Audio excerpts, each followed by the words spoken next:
Servant de Dieu. Écoute très bien. Serviteur de Dieu. Écoute très bien. D'abord pour les servants de Dieu. Ton père spirituel d'aller bâtir l'église, d'aller faire ministère. Parce que tu as prié pour des personnes. C'est même pas pourquoi le Saint-Esprit me ramène sur ça. Ok Seigneur, j'obéis. On va revenir sur le sang, ne vous inquiétez pas. Je parlerai du sang tout à l'heure. Donc, parce que tu as eu les moyens, ils ont payé terrain pour toi, tu as fait, tu as construit, ils ont mis carreaux, plafonné, climatiseur, ils ont mis ton trône, groupe musical, chorale, du bon monde, voiture égarée. Pour toi, tu es en train de servir Dieu. Tu es en train de tuer ton âme. Mais comment ne tue pas mon âme? Je prophétise, les gens sont guéris. Je dis la vie des gens et les témoignages. Dieu me parle. Tu sais, le Saint-Esprit ne va pas continuer à te parler dans l'erreur. Donc si tu continues à recevoir des révélations, dis-toi que ce n'est plus le Saint-Esprit. Regarde, il ne peut pas se dissocier de la parole de Dieu. Le Saint-Esprit, là, il ne va jamais te parler de ce qui est en dehors ici. Je le répète, je le dis à qui veut l'entendre. Une femme n'a pas autorité d'être établie sur une œuvre. Elle sert Dieu en assistance autour des serviteurs de Dieu. Jamais dans la Bible, vous allez voir une femme établie sur une œuvre. Ça, c'est une petite parenthèse que je fais. J'ai déjà plus de 4 vidéos dessus. Mais je vous dis, faites attention. Parce que quand vous êtes servant de Dieu, si la vie des gens, d'abord vous n'êtes pas établi selon Dieu, ce n'est pas sa volonté parfaite. Maintenant, il permet que son esprit, dans un premier temps, se manifeste à cause des âmes qui ont soif, qui sont à côté de vous. Les âmes qui sont à côté de vous, là.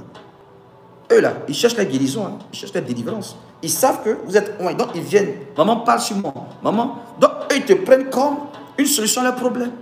Et ils n'ont rien à cirer de comment Dieu t'a appelé, est-ce que tu vas rendre compte à Dieu? Non, non, non. Et ils sont là, voilà pourquoi. Il y a une servante de Dieu qui a failli mourir. Je l'ai plus comme ma fille. Elle a fait plusieurs fois mourir. Elle me disait, papa, moi, à faire l'église, c'est compliqué. Il dit, mais Dieu ne t'a pas appelé à ça. Il ne t'a pas appelé à ça. Jésus s'est révélé à toi. Il t'a dit, par manque de connaissance, mon peuple périt. Mais ça veut dire que toi-même, tu dois apprendre. On ne bâtit pas une œuvre avec parole de connaissance, avec prophétie, avec l'onction, avec le zèle. Une œuvre se bâtit dans la sagesse. Servant de Dieu. Il y a un vent qui va souffler. Hein? Tout ce qui n'est pas de la volonté de Dieu en 2024, Dieu va faire un ratissage. Il n'est pas tard de sauver ton âme. Que tu sois en France, aux États-Unis, partout. Aucun fondement biblique ne permet ça. Arrête d'exposer ton âme. Parce que un seul homme est une puissance. Je reviens maintenant sur le sang. Un seul homme est une puissance. Imagine que tu as 3, 4, 5, 10.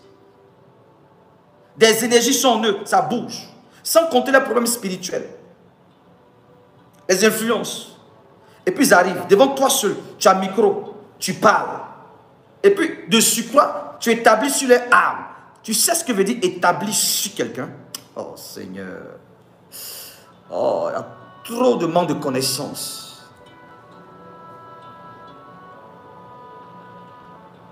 On vous a manipulé avec ces histoires de tendances d'ordination. On fait une célébration où on te forme pendant 3 mois dans un coin institut biblique, ou 6 mois. On te fait une attestation, diplôme, on encadre, on fait ta fête, on t'habille en toge. Et quelqu'un vient verser huile sur toi, il dit tu es pasteur. Et tu toi aussi, alléluia, amen, tu es pasteur. Il y a eu des artistes païens, à moins de 3 ans, elles sont devenues pasteurs. Et puis des prophètes sont venus les consacrer. Et des femmes qui consacrent même les hommes. Aïe!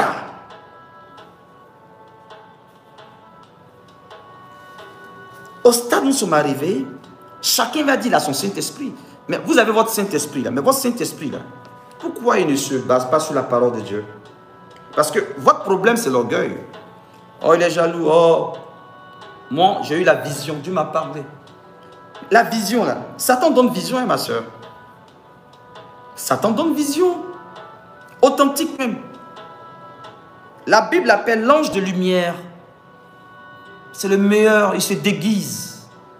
Donc tu peux voir la gloire de Dieu dans ta chambre. Ce n'est pas Jésus. C'est l'ange de lumière. Beaucoup ont vu l'ange de lumière. Vous avez considéré ça comme l'ange de Dieu. Il est venu, il m'a apparu, Jésus m'a apparu, Jésus m'a apparu, j'ai vu Marie. Ça, c'est l'ange de lumière. C'est une espèce de divination. J'ai vu Marie, j'ai vu tant. Ça, c'est l'ange de lumière. Parce que Jésus ne peut pas t'apparaître et puis tu seras en désaccord avec sa parole. C'est impossible. Jésus de Nazareth, que moi je connais, que je prêche, ne peut pas se révéler à toi et puis tu seras en désaccord de sa parole. Servir Dieu, ce n'est pas un jeu.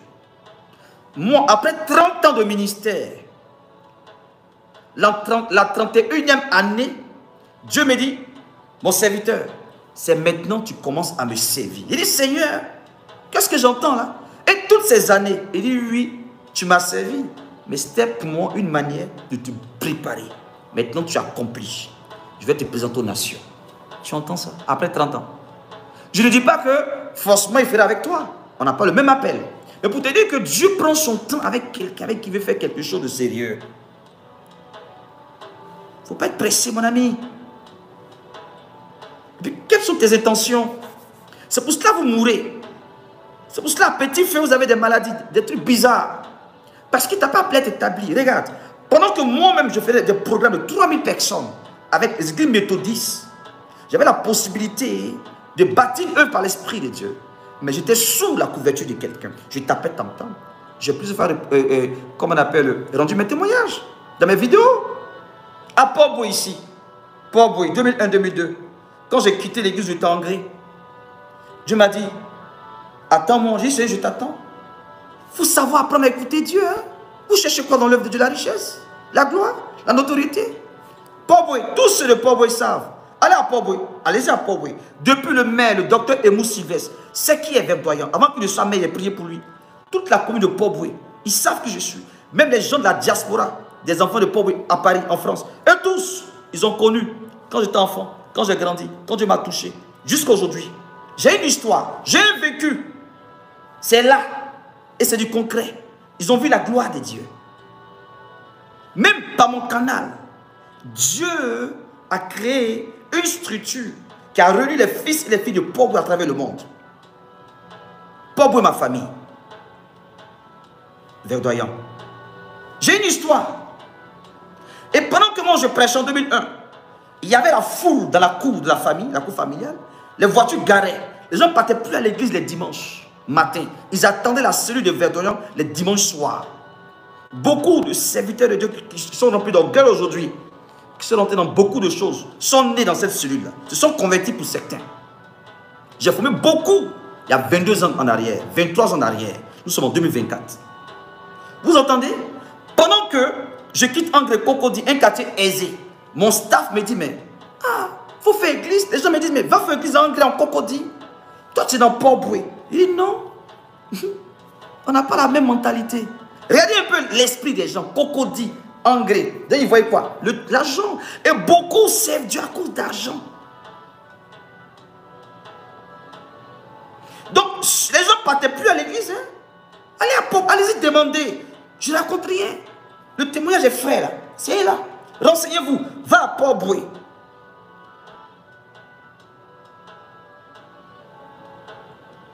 Les gens m'ont dit, il faut faire église. On va venir donner dîmes, offrandes, faire église. Je n'étais pas un enfant dans le ministère. Il a déjà commencé le ministère depuis. Hein. Je formais même des pasteurs pendant ce temps. Et mon Dieu me dit, il ne faut pas faire église. Les gens me disent, fais église, tu es loin. Regardez un peu. Les gens vont toujours te mettre en désaccord avec Dieu. Si tu ne sais pas écouter Dieu, jeune serviteur, jeune servant de Dieu. Vous cherchez à plaire à qui? L'apôtre Paul a dit, si je cherchais à plaire aux hommes, je ne serais point serviteur de Dieu. Savoir écouter va garder ton âme. Voilà pourquoi beaucoup meurent de manière prématurée.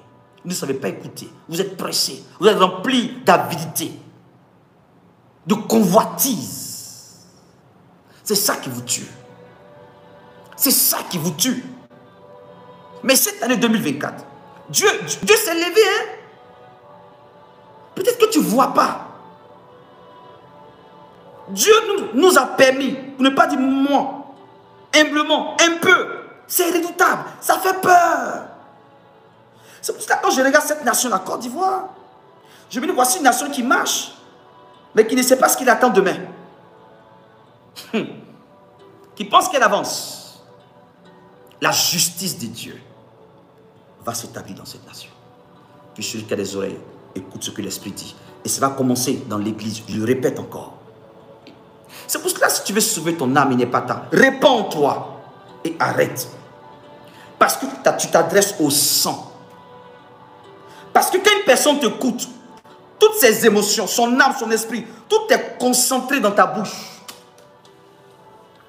Est-ce qu'ils comprennent ça, Seigneur? Et plus tu prêches, la personne qui écoute son entendement est portée vers toi. Et tout ce que tu sors, si c'est une parole vivante qui doit la faire sortir de sa situation, les entités, les problèmes, ces guerres, tout ça s'oppose. Donc si tu n'as pas l'onction qu'il faut, si tu n'as pas le mandat qu'il faut, si Dieu ne t'a pas dit d'être établi, et que tu t'es établi, mais tu vas rentrer dans les conflits, dans les guerres spirituelles, où tu ne pourras pas t'en sortir. Voilà pourquoi vous souffrez. Vous avez des bobos, certaines choses. Mais tu n'es pas prêt, tu es pressé. J'ai dit à un jeune pasteur qui est venu vers moi, oh pasteur, je suis marié, voilà comment on se lève, hein, machin, mais un moment, voilà. Regarde, calme-toi, calme-toi. Tu n'es pas encore mûr pour bâtir une église. Non, mais tu sais, mes enfants spirituels m'ont quitté, on m'a dit que c'est un vent, mais les gens vont revenir. Moi, je t'ai écouté sur YouTube, vraiment, tu es un père, j'ai besoin de me connecter à toi. Je dis, calme-toi, regarde, tu n'es même pas encore prêt à être établi sur des gens. Travaille en cellule, fais cellule de prière. C'est la décourager. Il se voit en bishop. Il est pasteur depuis les mariés. Il vient voir un père qui va le encourager. Moi, je lui dis, cellule, pendant que lui prie, il prie pour les gens. Il a vision, la révélation. Donc, il se sent important tellement que lui ne peut pas faire cellule de prière. Non, il faut qu'il soit le pasteur de l'église. Mais je lui ai donné 2 révélations. Il était triste, il a commencé à couler de larmes. Il dit, tu vois, Dieu rentre dans ta vie privée. Avec ça, comment tu peux donner? On ne peut que donner ce qu'on a. Qu'est-ce que tu as à transmettre aux gens? Ce n'est pas la Bible, tu vas prendre ça là. C'est pas la parole de Dieu. Hein. Écoutez-moi très bien, ça là. C'est un livre. Ça devient la parole de Dieu pour celui qui lui donne le côté sacré. Tu comprends ça? C'est tout. Tu comprends ça? Donc, il ne suffit pas de prendre la Bible, Matthieu 5, allez, on prie, le verset dit, nous prions, Dieu me dit, c'est pas ça, c'est vite, arrêtez ça. Donc, quand quelqu'un prend le micro, et puis au nom de Jésus, Jésus te libère, Jésus est bon. Si Dieu ouvre tes yeux, tu ne verras pas la parole, la personne en train de parler. Tu verras la vie qui sort de la personne. Ta vie là. Et puis l'Esprit de Dieu, ce que tu as, ça sort. Il y a échange. Donc la personne aussi, quand elle dit Amen, elle est disposée, elle reçoit. Donc il y a échange. Voilà pourquoi, quand un vrai ou un prêche, et puis prie, il est vide. Parce qu'il a donné sa vie. Il a...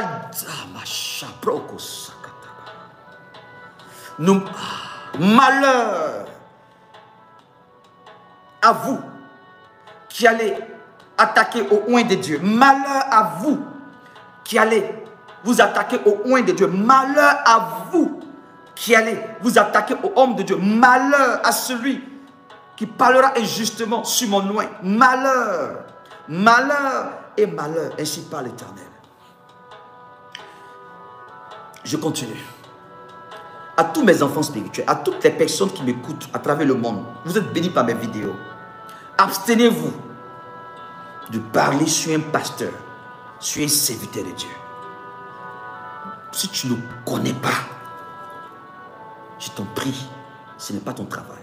Ce n'est pas parce que Verdun vient faire. Moi, je suis mandaté. On n'est pas pareil. Aujourd'hui, les gens jouent avec le sacerdoce. Parce qu'on met Facebook, tout le monde met Facebook, YouTube, on peut parler. Donc les gens viennent et puis parlent n'importe comment. Pardonnez, je ne parle pas n'importe comment. Oh. Je ne suis pas un dénonciateur. Ce n'est pas un ministère. Depuis 25 ans, Dieu m'a dit, je te prépare les choses. Et 32 ans, c'est accompli. 100 ans, c'est accompli. Tu comprends ça? Il n'y a pas encore Internet. Il n'y a pas encore Internet. Tu ne savais même pas que si tu allais savoir qu'il y a quelqu'un qui s'appelle Verdoyan. Donc, pardon. Sors de la tendance de mode. Tu peux mettre ta vidéo, ton téléphone, prêcher Jésus, évangéliser. Mais venir te dire, Dieu me dit, lui là. Et puis parler mal des pasteurs ou t'asseoir, critiquer, injurer. Faites attention. Parce que quand quelqu'un prêche, si tu as été aussi occasion de chute pour briser le ministère de quelqu'un qui est de Dieu, et par ta faute, les fidèles du Seigneur ont été dispersés, tu vas payer le temps qu'il a passé en se donnant à ces fidèles-là, en jeûnant, en priant, les combats qu'il a vécus. Parce que maintenant, il était prêt à jouir, parce que personne ne peut engraisser. La Bible dit, ta vache, et ne pas extraire le lait. L'ouvrier mérite son salaire. Tu t'occupes des fidèles, c'est normal que Dieu les utilise pour te bénir, c'est biblique. Maintenant, toi, tu as laissé Satan entrer en toi pour diffamer l'homme de Dieu, diffamer, insulter, enlever l'estime que les gens ont de lui. Eux aussi, avec l'esprit faible, ils t'ont suivi. Tu as divisé l'œuvre, dispersé les troupeaux. Ce serviteur de Dieu et ses enfants, sa femme ont eu mal. Et toi, tu t'es réjoui. Tu allais t'asseoir pour dire, il est sorcier. On va voir comment il va vivre sa famille. Il y a beaucoup qui portent la malédiction de Dieu en Côte d'Ivoire et partout ailleurs. Parce que c'est qu'on a oublié que ce serviteur de Dieu là, un jour il a été une bénédiction pour vous. Tu as vu t'asseoir avec ta tête là. Tu as dit papa au prophète, mon pasteur, prie pour moi. Il a mis sa main sur ta tête là. En ce moment il était bien pour toi. Pourquoi vous êtes comme ça vous les chrétiens là? Pourquoi vous êtes comme ça? Je vous ai prévenu hein. Le vent qui va souffler, ce n'est pas seulement sur les pasteurs, les faux pasteurs, les faux... Non! C'est un vent qui va balayer tout ce qui n'est pas la gloire de Dieu. Tout ce qui fait obstacle au réveil. Donc si tu as un caractère de destruction, tu as fait obstacle au réveil, tu as brisé l'œuvre d'un vrai serviteur de Dieu. Tu ne t'es pas répandu, tu n'es pas allé vers lui. Tu es resté dans ton coin sous prétexte que oh, il n'est pas de Dieu, Dieu ne m'a rien fait. S'il était de Dieu, Dieu allait fermer ma vie. Regarde, les affaires prospèrent, je l'ai critiqué, j'ai détruit son ministère, même j'ai dit aux ne plus aller sur l'église, j'ai mal parlé de lui parce que j'ai des preuves, aucune preuve. Et parce que toi, tu dis que ta vie, il n'y a rien, ma soeur, c'est cette année où je t'informe. Heureusement, tu es informé par Verdoyant. Ça fait 3 ans que tu as fait ça, pour certains, 4 ans que tu as fait ça, 5 ans, d'autres même 10 ans. Et vous avez continué à dire, vous voyez, depuis que je l'ai quitté, ça ne se retrouve plus. Hein. Est-ce que vous savez que, lui, Saint-Esprit, lui, je vais leur dire ça. Vous savez que, il y a des personnes, Dieu te mandate d'aller vers un homme de Dieu, pour être un vrai soutien. Et tu sais ce que Dieu a déposé en toi. Ce n'est pas ton papa qui a déposé ça en toi. Désolé, hein, quand je commence à parler comme ça, ah, il commence à être dur. Oh, pardon, je suis un prophète, pardonnez. Vos histoires d'émotions, gardez ça pour vous seuls. Ce n'est pas ton papa qui t'a donné ça. Ce n'est pas ta maman qui t'a donné ça. Le caractère, le potentiel que Dieu a mis en toi, là, pour que ça serve à côté des serviteurs de Dieu. Tu es venu et tu es conscient de ça. Et tu sais que l'homme de Dieu compte sur toi. Jésus comptait sur les disciples, malgré qu'il était Dieu. Et toi, tu as utilisé ça maintenant pour le contrôler, pour lui faire chanter. Et maintenant, le pasteur ne veut plus suivre ce que tu dis, tu le quittes. Et maintenant, tu dis aux gens, vous voyez, depuis que je l'ai quitté, là, il ne se retrouve plus. Hein? Il ne se retrouve plus. Hein? Oh, son ministre, ça ne va plus. Il y a d'autres, même, vous avez rendu les pasteurs esclaves. Il t'appelle, ma fille, mon fils, pardon, viens, j'ai besoin de toi. Oh, tu es conscient que ton rôle dans son œuvre va permettre à beaucoup de personnes d'être bénies. Voilà comment beaucoup ratent leur destinée. Vous quittez vos pères, vous quittez les serviteurs de Dieu, les servants de Dieu, vous les quittez. Et vous pensez que c'est à eux vous faites du mal? Oh, laissez-moi rire dans cette vidéo. Tu fermes ta destinée sur les jeunes servantes et serviteurs de Dieu. Faites attention au réseau.